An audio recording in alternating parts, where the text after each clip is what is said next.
අපේ හෙලිකොප්ටර් අවුරුදු 7කට වඩා ආසන්න කාලයක් බිම නතර කරලා තියෙන්නේ. බිම නතර කරලා තියෙන්නේ.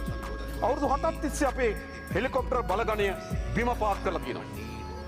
ඒකේ අපි MI-17 කියන හෙලිකොප්ටර් 5ක් සමන 5ක් මේ වන විට ටෙන්ඩර් කැඳවලා ප්‍රසම්පාදනය අවසන් කරලා තියෙනවා. ඒව අනිත් වැඩියා කරා. කලින් කරන්න තිබුණේ ඒවා.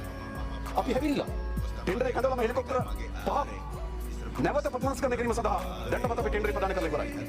ඊළඟ බෙල් 212 කියන හෙලිකොප්ටරේ ඒ ප්‍රසම්පාදන ක්‍රියාවලිය අවසන් කරලා ඒ ප්‍රතිසංස්කරණය කිරීම සඳහා ටෙන්ඩර් ප්‍රදාන කරලා තිබෙනවා. තව MI-17 හෙලිකොප්ටර් 7ක් බිම තියෙනවා. ඒ 7ම දැන් අපි ප්‍රසම්පාදන ක්‍රියාවලිය ආරම්භ කරලා තියෙන්නේ මාස දෙකක් ඇතුළත අපිට ඒක නැවත ප්‍රතිසංස්කරණය ක්‍රියාවලිය ආරම්භ කරන්න පුළුවන්. ඒතර අපි හෙලිකොප්ටර් බලානිය තව 12කින් වැඩි වෙනවා. ක්‍රියේෂන් වලට කෑ ගහන එක නෙමෙයි. අපි මේවා කලින් දැකලා අපි ගිහලා බලුවා අපේ හෙලිකොප්ටර් බලානිය තියෙන දුබලකම. අපි අපේ ගුවන් හමුදාවට ගෞරව කරනවා. ඔවුන්ගේ ජීවිත පිළිබඳ අවධානය නොතකා මේ ගුවන් යාන ගෙනියනවා. මිනිසුන් බේරාගෙන ඉන්නේ. හැබැයි වටිනා ගුවන් යාන හෙලිකොප්ටර් විශාල ප්‍රමාණයක් අවුරුදු ගණන් බිම අපිව හදනවා.